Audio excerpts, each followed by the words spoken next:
Good morning, everyone. It is Vet Day here at the Wildcat Sanctuary. We are doing a wellness exam on one of the servals that you guys always think has the grumpy face. Can you think of who is due for his wellness exam today? Gave you a hint there. It's a he.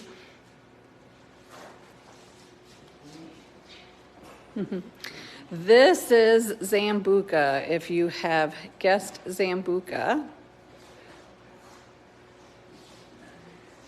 then you are correct.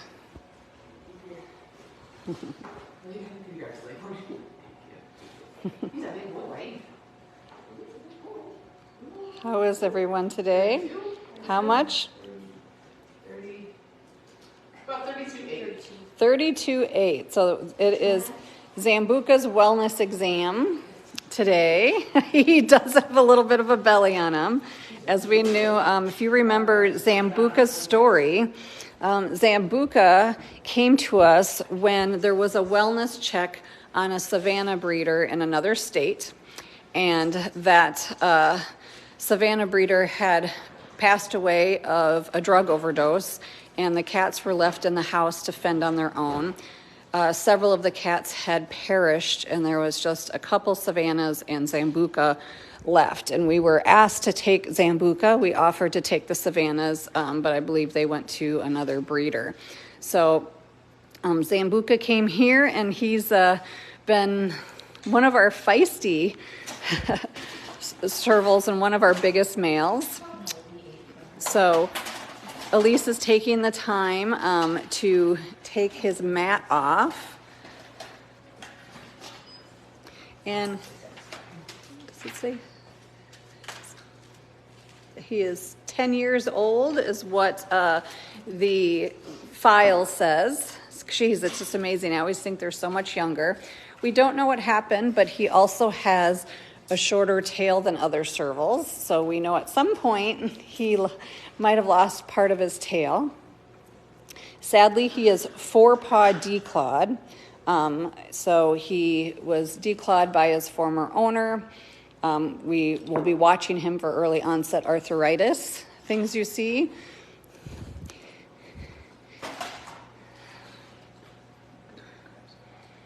And since we're not doing anything too invasive today, you'll see that we don't need to, we're not wearing gloves or anything at this point. Can wash their hands. If they were to go in and do dentals or anything like that, we'd be wearing gloves. But people always ask that question, and we have a very controlled population here, especially when they're residents that we've had for quite some time.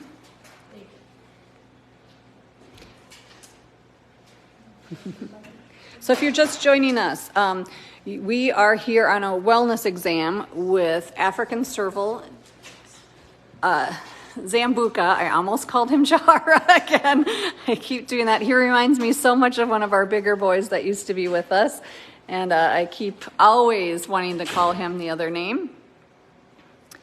So we're doing a wellness exam today. They'll be drawing blood work, running blood work. We're doing a full exam to see, how his joints are doing, his teeth, everything like that. If vaccinations are due, he will get those as well.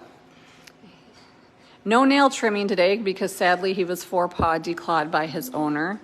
But he looks in good shape. And he is one that we keep at a heavier weight for a serval, and we'll watch that to make sure we're not causing extra pressure on his joints. But it's more so because he is very food motivated, and he can be a little naughty to his enclosure mates, Scarlet and little Diva, at feeding time. And so Zambuca is the one that also always has the kind of the grumpy face, but he's not grumpy. It's just his look.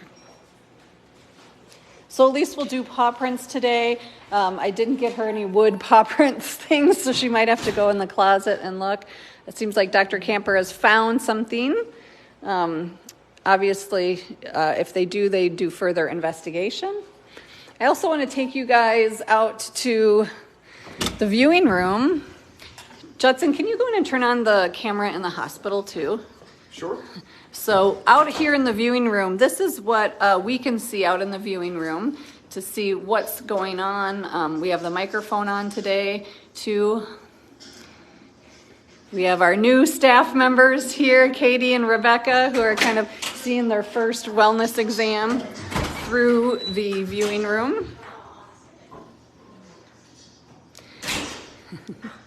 And you guys always get to see the procedures pretty much live, more so than our staff, because the other caretakers are outside feeding and cleaning other residents. And then here in the viewing, or here in the hospital as well, the vet team can see what the viewing room sees on the camera as well.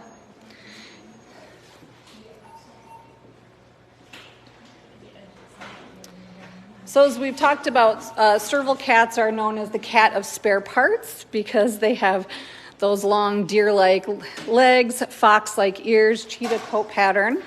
And if many of you have been tuning in, you know, the best way you can always help the sanctuary, there's so many ways, but being a monthly Pride member where you give a sustaining gift every month, the amount that is meaningful to you really is the bread and butter of the sanctuary to keep the lights on, the heat on, the staff paid. And right now we're having a deCAThalon where over the next 10 days, starting yesterday, we need 10 new monthly Pride members. And that is our goal, to get 10 new monthly Pride members. And all monthly Pride members will be entered into a drawing for 10 coffee table books with amazing photos of your favorite cats. It's our small way to incentivize 10 more people to sign up as a monthly Pride member, where you can do a reoccurring gift. We will put the link here in the post, but you can also become a monthly Pride member by calling Lynette here directly at 320-245-6871. That's, again, you can call in and be set up as a monthly Pride member at 320-245-6871. You can also always visit our website at wildcatsanctuary.org. Click on Donate Now, and there is an option to give monthly with any gift. And as an added bonus, if you give through our website or by calling, you also can pay the credit card fees. So 100% of your gift will go towards the care of the animals here at the Wildcat Sanctuary. Again, we had 500 stars given. That's amazing. Thank you so much for giving stars. So they're also going to be checking his microchip. It's something we do all the time because microchips can migrate. And we do identify every animal here by a microchip. Of course, our caretakers, interns, and staff know them by faces and body and personalities, but it is part of our safety plan. If we ever had to evacuate due to a fire or natural disaster, we want their microchips to match their records and the ID books that would go with the animals during such an evacuation.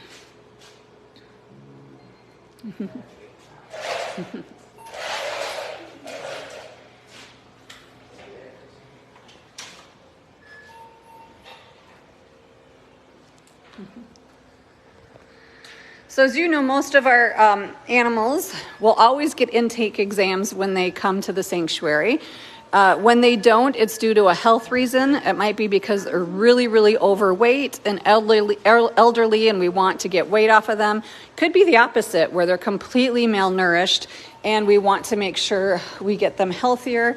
Sometimes it is age-related, and sometimes it can be just we have so many animals coming in at once, we have to make decisions. But I would say 99% of the animals that come here get an intake exam within their first month of being at the sanctuary, and that's when we would spay, neuter, or vasectomize as well if they haven't already done so. Because as an accredited sanctuary, we do not buy, breed, trade, or sell animals, and also spaying and neutering can definitely increase their life expectancy and decrease health issues and cancers in the reproductive organs.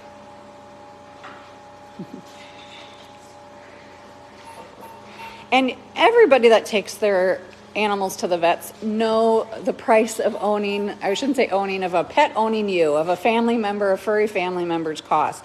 vaccinations add up, the wellness visit adds up, if you have to do any surgery. So it is costly here to have 149 residents not only receive intake exams, spays and neuters, but the wellness treatment we give, which is every 3 years, we try and do wellness exams on the residents here at the sanctuary. That gives us a baseline of things going on, can catch things early like teeth issues, dental issues, or early renal disease. And so it's really important. Now during the winter months, because we have cold temperatures here in Minnesota, we don't try and do the big cats exams in the winter because they would be recovering in their rooms. And even though the rooms are heated, we don't want them to have to go outside or anything like that during the cold temps right after anesthesia or knock them down. I see there is a cat toy going crazy underneath one of Benji and Sophia's. I'm like, what is going on over here? So that is a cat toy here in the hospital that definitely found its way under a piece of equipment and is deciding to turn on right now. And so most of our wellness exams this time of year are going to be small cats because we can recover them here in the crates in the hospital until they need to go back out to their rooms. And it's just a safer way. And we can also immobilize these guys in their rooms as well. So since Jahara and others can be a little bit worked up, especially when they see the vet, just like your cat going to the vet, we do pre-anesthetics, which is oral medication to kind of calm them down, and it also makes the anesthesia go a little more smoothly. So Jahara was quite calm. And what are you noticing, Dr. Camper? It's a little abnormality in anatomy. There's like a little residual clavicle there. Cats don't usually have those. Do you think it is just genetic at that point? Yeah. Genetic, and it's not causing anything, just an incidental finding. That's interesting.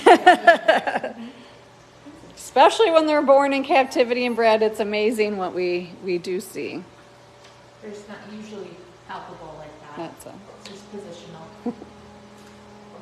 And so these exams go really quick, especially if we don't have any findings, like a dental or things like that. So our exams can usually be about 25 minutes. The animal's up and back out by the end of the day with their counterparts and having a meal. So blood work is run in-house here, and we'll know the results now. Especially with our older cats, we can really suspect that there might be some chronic kidney disease at 10. We hope not. We hope we don't see that till about 15 or older. We also have a field blood machine, so we can run out in the field. We have dental x-ray here as well. And we have obviously our other ultrasound. We have anesthesia equipment, and we also have our digital x-ray that can go out in the field and everything. So we can do most everything here in-house except for like CT scans, specialized orthopedic surgery, things like that where we have to go off-site. But we're forever grateful for our full-time staff, and even more grateful, I should say, for our volunteer staff who comes up and still supports the vet care of the animals here at the sanctuary. Our goal is always to be expanding our team. We do have vet tech volunteer openings for Thursdays. That is where people have to send in their resume and things like that. But we do have a Thursday schedule open because as a learning and teaching facility, we also want to teach future vets how to work with exotic animals.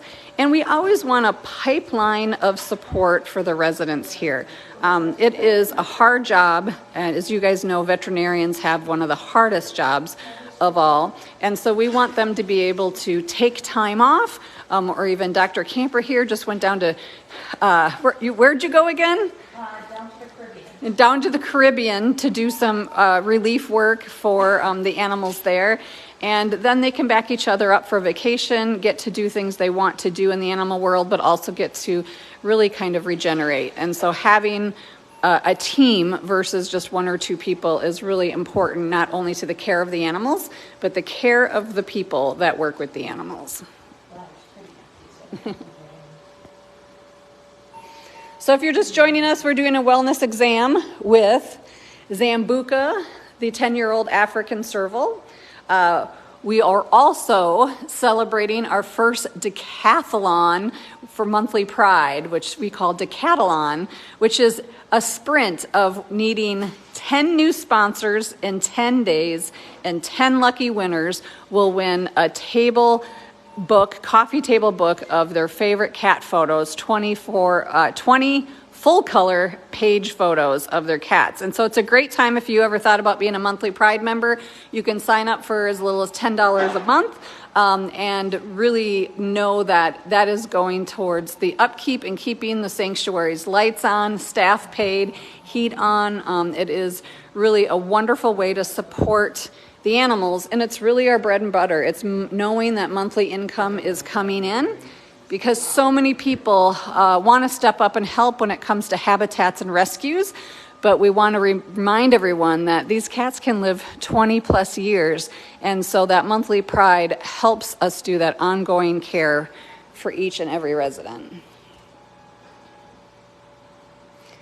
Well, Elise, tell us a little bit about Jahara and how his Zambuca.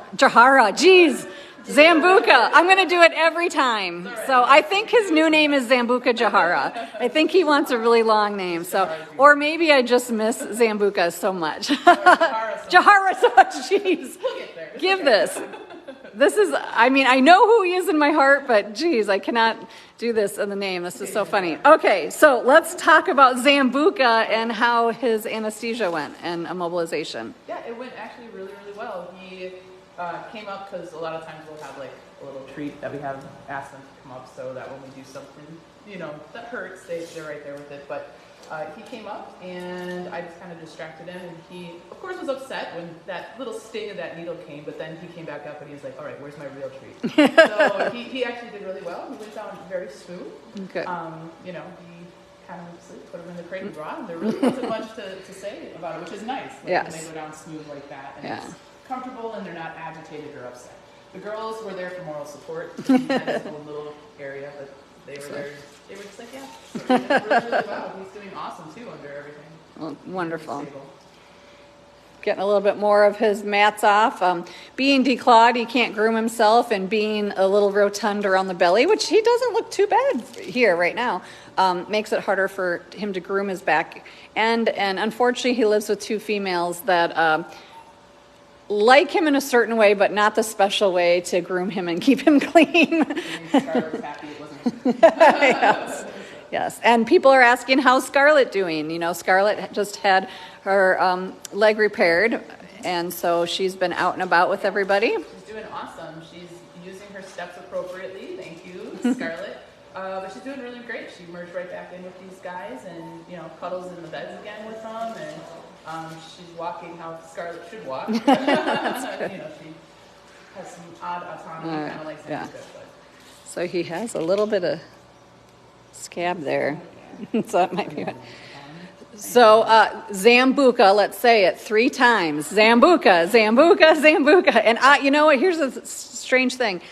I actually named him, and I'm still calling him by the wrong name, because Zambuca is one of the first servals I met early in my career, and so that's why I wanted to name him when he came to us, and kind of an homage to one of the first servals I'd met. But so maybe that way, if I think of it, I will never call him Jahara again, where Jahara came named to us. They're very big servals, chubby, very food motivated. So yeah, they remind me a lot of each other, and then their names both have 3 syllables. But yeah, all right. Well, we will sign off here today, but I'm glad that we could bring you to another wellness exam here at the sanctuary. Their ongoing care, enrichment, specialized habitats, everything is made possible because all of you. So thank you again so much for being part of the work we do here at the Wildcat Sanctuary.